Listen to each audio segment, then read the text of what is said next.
All right, Brian, welcome to the show. Thank you for making the time to be here.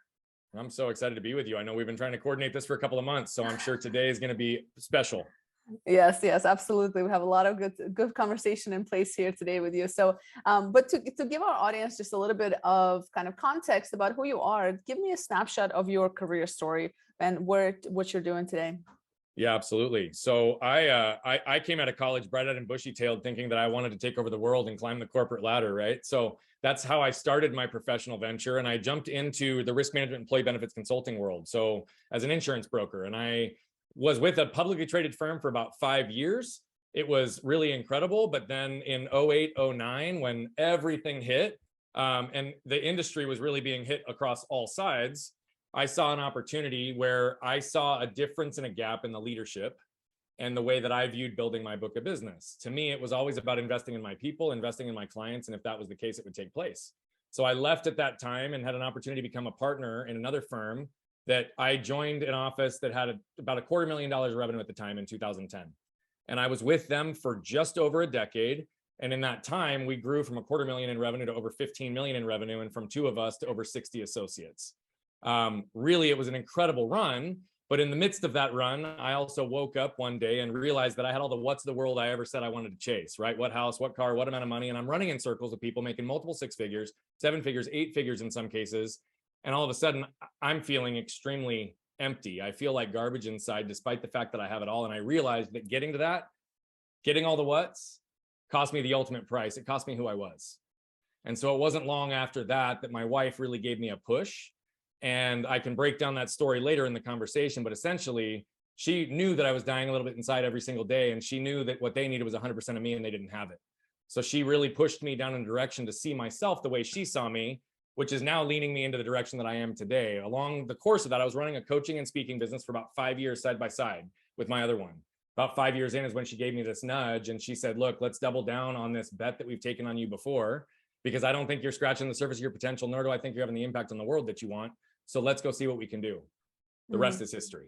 And so now that's truly what I'm committing all of my life to doing, which is helping individuals identify and take out the who-centered trash in their world, the emotional triggers, behavioral patterns, and environmental conditioning that keeps us stuck, so that we can allow people to get back to the core of who they are.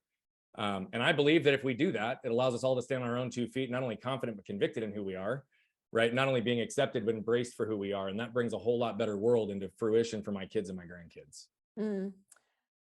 Hey you, thanks for watching. If you're enjoying this episode, make sure to share it with friends and family who might find it interesting. Make sure to hit the subscribe button as well to stay up to date on weekly new videos that are going to be coming out with some awesome guests that I bring on. And if you have any questions, use the comment section to ask me questions, to interact. I look forward to talking to you.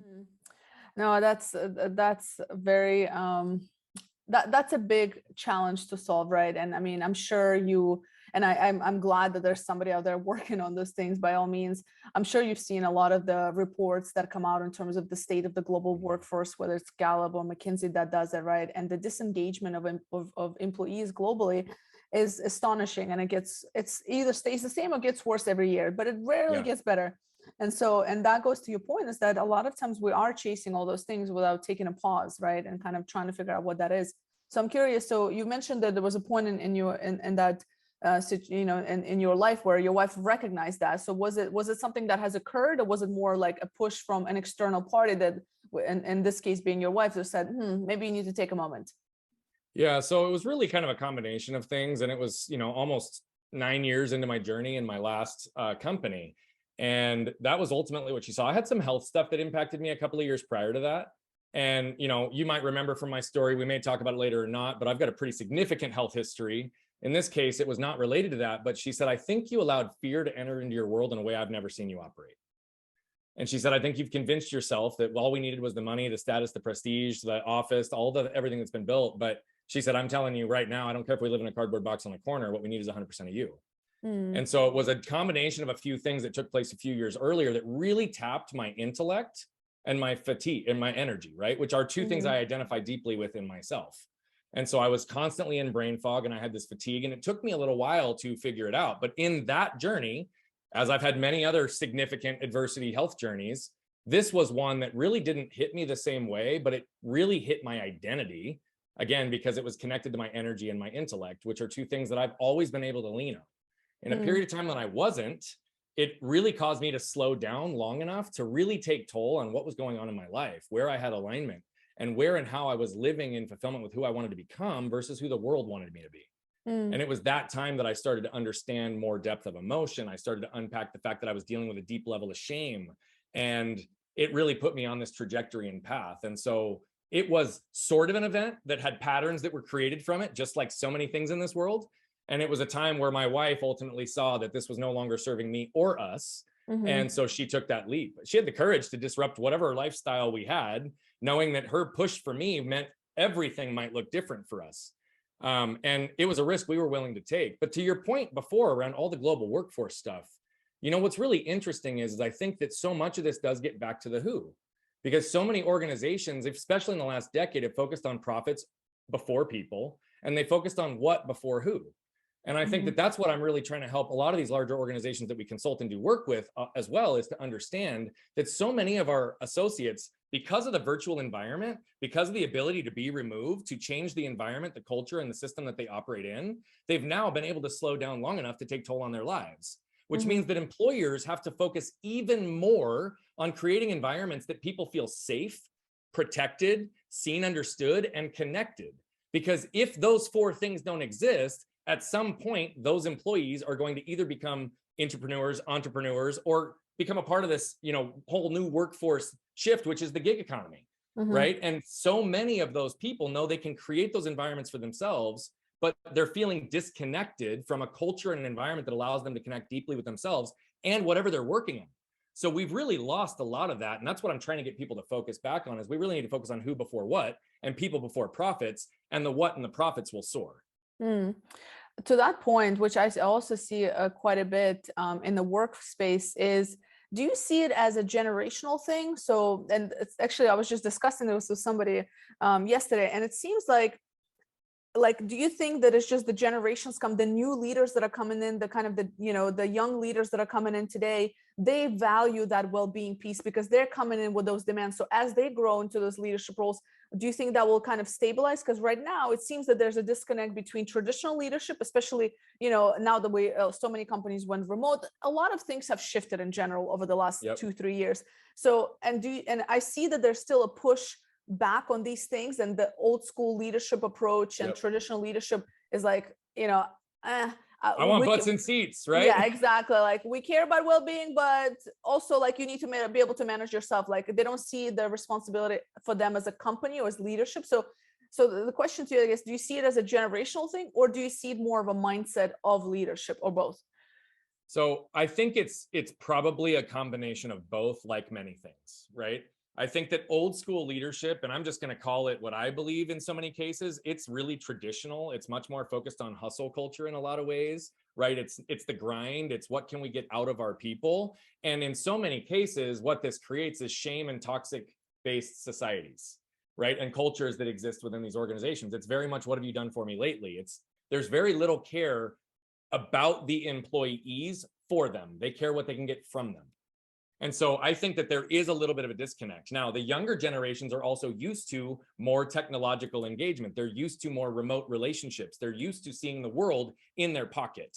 And so it makes sense that they're also more highly conditioned to be able to have a separate type of work environment. But I don't care if your folks are remote or if they're in seats. It doesn't really matter, because the culture piece and the connection piece is really what's most important. And so what I don't think many old school leadership believes or recognizes is the fact that people recognize and are starting to recognize more so than ever, especially after COVID, that time is our only asset we can't create more of.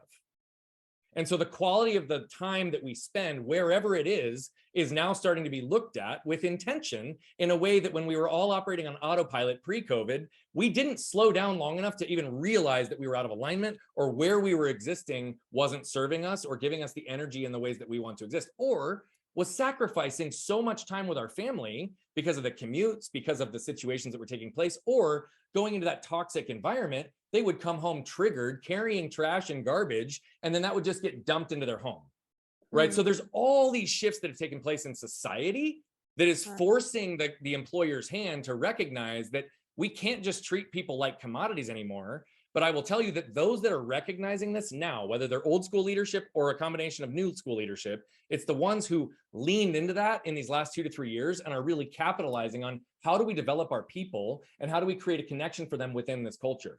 It's those that are like, can we get back to work already? Like, let's go, and can we get back to the old ways, that are struggling with this shift that in so many ways can actually deliver greater outcomes for these organizations. Right? If people are centered in alignment and they're excited to be there, they're going to give their best abundant energy towards whatever they're working on. If they are resisting it, feeling toxicity, not wanting to be in that environment, even if they are there and agreeing to be there and you're paying them, do you really think you're going to get the best out of them?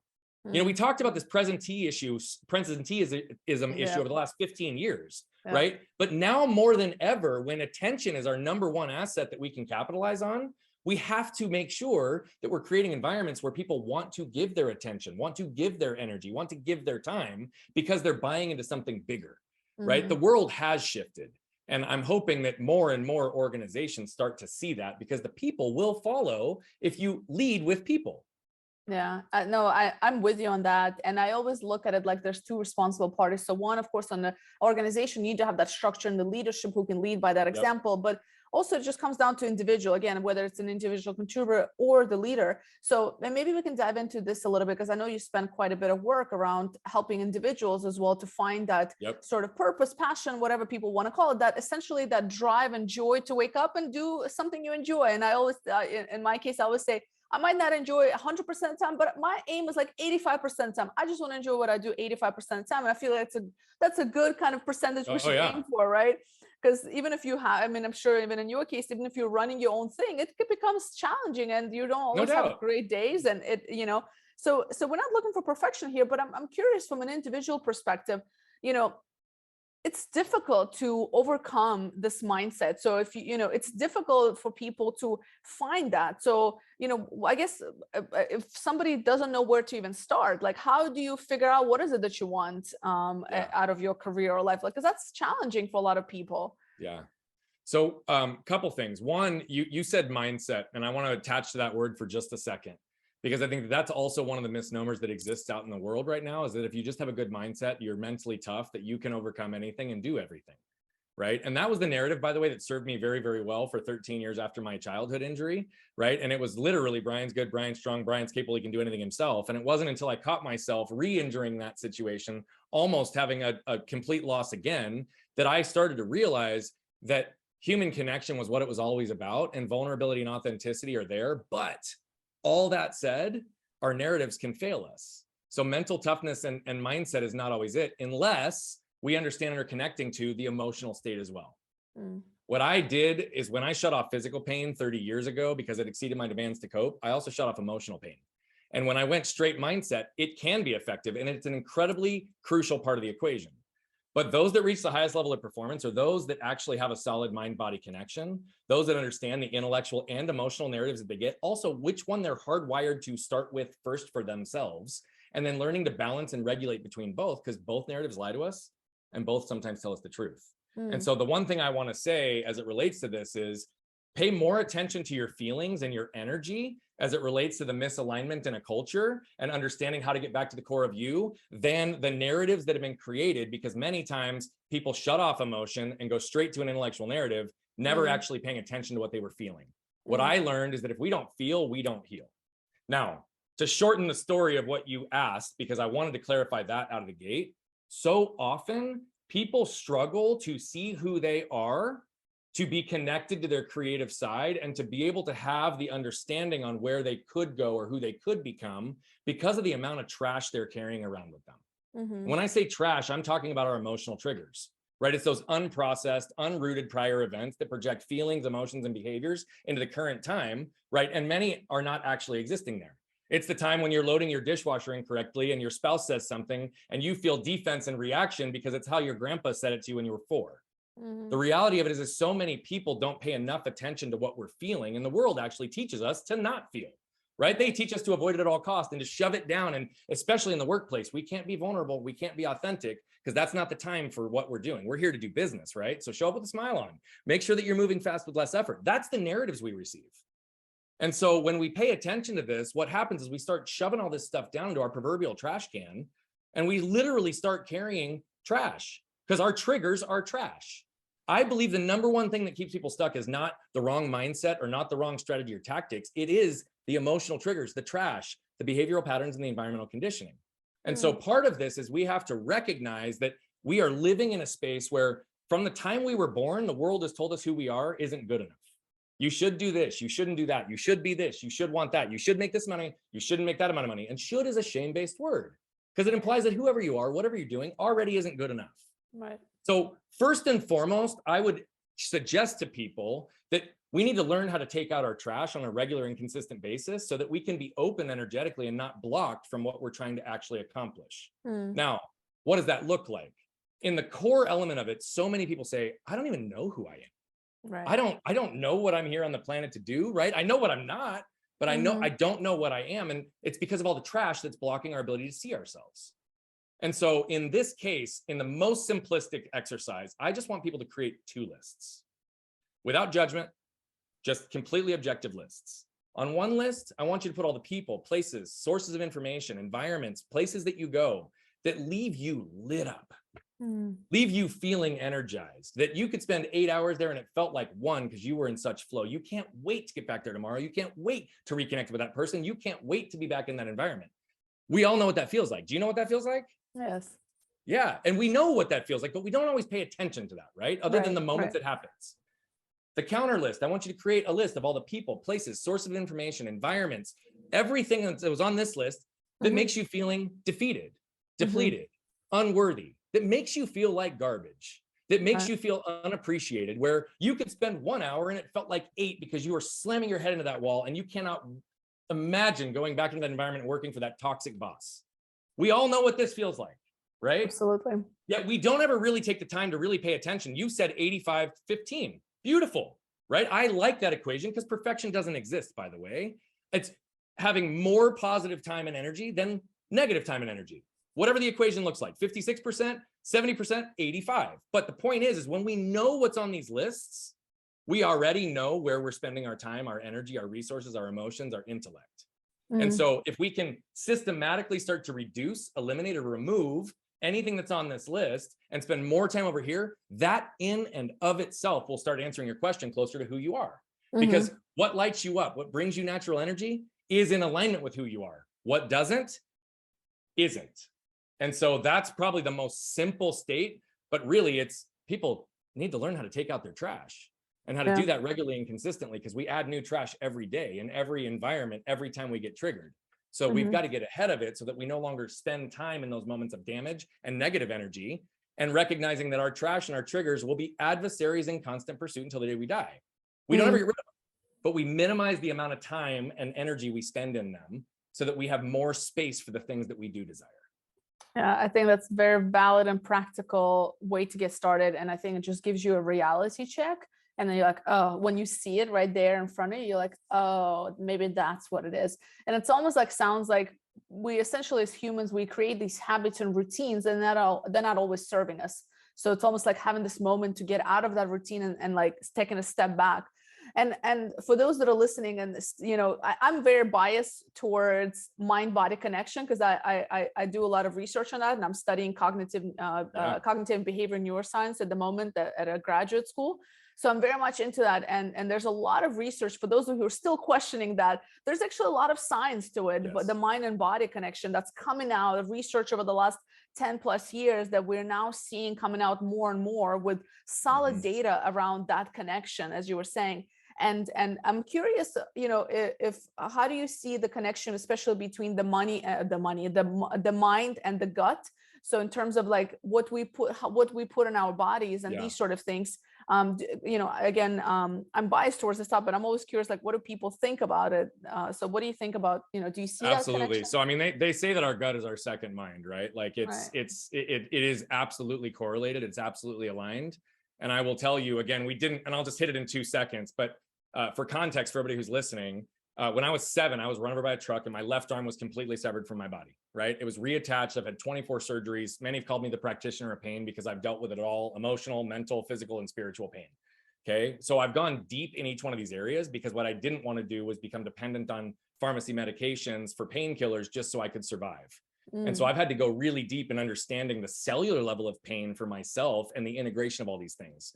So though I can't cite the research on the mind and gut, to me, the mind and gut and the mind and heart are equally important, right? Our gut is also one of the things that we can use to regulate and feed and give the proper nutrients, not only to our body, but our minds. And I've had to change diet. I've had to change physical movement. I've had to change literal practices and learning how to be and really make the connection solid to, I've done all sorts of ancillary types of Reiki energy healing and sensory deprivation tanks. And I've had a meditation and consciousness coach for the last 2 to 3 years, just simply to help me further deepen that connection. And the more I pay attention to all the variables that impact my body that I'm putting in it, that's already in it, both internal as well as the external factors that can affect it, the more I'm able to actually heal in every single area. And so I'm a big believer in understanding the mind-gut connection, the mind-heart connection. That's more often than not why I often say the mind-body connection, because so often we disconnect up here as a means to protect ourselves because of everything that's happened in the world. And we have the ability to do that. But if we don't feel, we don't heal.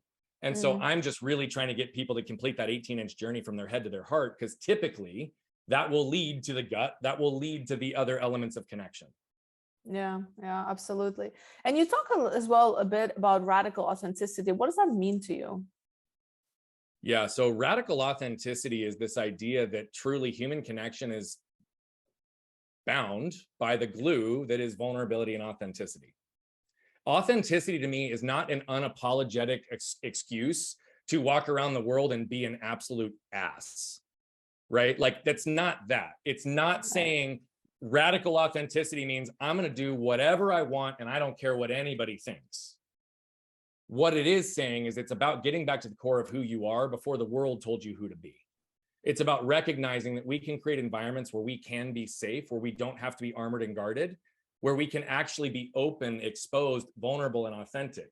It allows people to actually see who we are. And as we've talked about in the past, but I haven't said on this show yet, the human experience, I think, is rooted in 4 things. We all seek and desire to feel safe. We all seek and desire to feel protected. We all seek and desire to feel seen and understood. And we all seek and desire to feel connected. Oh, by the way, if these first 2 don't happen, these second 2 don't, and these are the most important. So when we don't feel safe, when we don't feel like we're in a place that happens, what do? We protect ourselves. We armor ourselves. We put a guard up. How can we expect through that invisible force field that we are ever going to properly portray who we are authentically through an invisible force field? And how can we ever expect someone on the other side of it to receive our energy unfiltered, unaltered by the force field it had to pass through? Right? Armor literally separates us further from being seen and understood and connected because we put that block in front of ourselves to begin with. Radical authenticity is learning how to drop that armor so that we can absolutely be seen, understood, and connect for who we are, not for who we are portraying the world believes us we need to be. And that's beautiful. I love that. And so are there some things that you do on kind of daily basis to not get into the, into the rabbit hole of going back down the same route that, you've kind of came out from? So is there any routines or habits? I'm curious. Absolutely. What are some of those? I start with stillness and I start with my mind-body connection. Literally the very first thing. The brain waves of sleep are very similar to the brain waves of the meditative state. And so for me, I struggled to sit still for 5 minutes for a long time. And so I've had to literally learn all these different modalities to get me to actually be still and allow myself to receive and get the downloads and do the reconciliation and integration and everything I'm getting.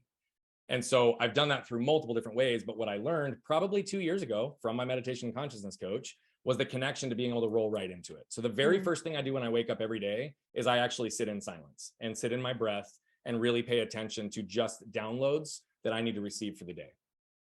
From there, because of my physical pain, also have a lot of physical movement. I recognize that the more I can get moving, the more I can stretch, the more I can put core strength in, the more I can avoid the suffering that I know I exist in by debilitating physical pain, if I can learn to embrace the pain of actually doing these things regularly and consistently. And so it puts me into a position to stay loose, but it takes me 90 minutes to 2 hours to get my body moving in the morning. So I get up very early and I do that. Now, I'm not going to go through every other routine because I'm specifically talking about it as it relates to this stuff. But I know that if I can get my body moving, get my blood flowing, get myself open, then I'm set up to be able to pour from my cup for the rest of the day for everybody else who needs something from me. At the end of the day, I do what I teach all of my clients. We all go, and every single day in our lives, we create trash, right? And what do? We always walk it over to the trash can, and we just keep putting stuff in the trash can, and we ultimately get to take it out. Our triggers are trash. Every single day, I literally unpack my can. And I rehearse through the day the 4, 5, 6, 7, maybe 20 things that triggered me throughout the day. Even if I didn't react, I had to at least put myself into a position to observe it so I can pay attention to the pattern and get intentional with what I've learned through those situations. Because for me, it's as much about how the emotions move through my body as they move through my world, right? Example, shame for me. I told you one, I talk fast, I'm loud, and in $1 billion plus meetings with clients, I'd have people say, shh, Brian, you can't talk that fast. You can't talk that loud. And I'd shrink down in shame, right? Yeah. The same emotion, my wife would say, hey, babe, what are we gonna do with the kids this weekend? That's what she said. My shame filter would cause me to hear it this way. Hey, honey, you've not done enough to be a good husband and father recently. So what are you gonna do to make up for it this weekend? And I would then get defensive. I'd raise. I'd feel like I needed to protect that because that's a really important role for me. And then I'd rattle off and react to 10 things I'd done in the last 4 days to show her I was a good husband and father. Mm-hmm. Point is, shame moves differently for me, 5 or 6 different ways. And I have over 60 triggers. So every night I'm adding to that list. Did something new trigger me? Did something actually come into a place of conscious awareness so that I can get ahead of it next time? Because I will always be triggered, and I'm always going to have moments of these because they're so deeply ingrained. When I had 35 years of trash and 2 years I've been super active in unpacking it, I'm just giving an example, right? You don't flip a light switch and it goes off overnight. I've now been doing this for about a decade. So every night I unpack my can and I take my trash out and I recognize, what can I learn from? What was relevant? What was about this moment? And more times than not, 98% of what I'm dealing with throughout the day had nothing to do with that day or what was right in front of me. It had everything to do with the trash I was still carrying with me. I think that's super useful and practical, and no excuse. People say I don't have time, because it's very easy to just take a few moments before you go to bed or whatever works to empty the trash. People empty the trash. I think it's super, super powerful. Definitely a reminder for myself, who tends to be my own worst critic at times. So I think that recognizing triggers, yeah, I think so, right? So it's that's very, very practical advice, and I like that. Brian, where can people find you if they want to get in touch with you, or maybe just kind of continue to follow your content and things that you're putting out there? Yeah, if you want to follow content, I'm at Bogert Brian on every social media platform. Our website's brianbogert.com. Any one of those places, shoot us a DM, engage wherever. I want to keep it simple. So if it's following, go there. I do have something to give your audience, if that's okay. Please. Go to nolimitsprelude.com. What it is it's the intro part to our course. There's over 30 minutes of video content, and you get through the first chapter so that you understand how to begin with the end in mind, and you start learning how to deeper identify with yourself. So whether you know who you are, you have no idea who you are, you're somewhere between, this will add value. Caveat, because I want everybody to hear this. Yes, I get your email exchange for the free course. Yes, you get a few emails through the course of completing it. And yes, when you're done, you will get 4 emails from me or my team asking what the experience was and if there's a way we can help you further. I want you to know that going in, because the value will absolutely impact your life, but I don't want that to deter you, because I don't want anything from you. I want something for you. If it impacts you, move it through the world, because move people. And on our mission to impact 1 billion lives as quickly as possible, we need as much help as we can get moving as many as possible. Move people. I like that. That's the first time I've heard that. I love it. Brian, thank you so much for taking the time. I remember when we first met, we both went in like hardcore in terms of like the speed that we're talking. So I very much appreciate like I love your energy. I think it's just it's a lot, very much aligned with my audience, and I think it's again, I think it's something unique, and I love it. So hopefully it's not something to feel ashamed about at all. I think it's just I love your energy, and I think you come off very nicely. So I very appreciate taking the time to speak with my audience. Thank you. Well, thank you. And thank you for creating a platform for me to pour good into the world. And just so you know, I don't have shame connected to that anymore. I've worked through that part. I've taken that trash out pretty effectively. So it's just other elements of shame I'm still dealing with, and we all will, right? So thank you, my friend. Absolutely. Thank you.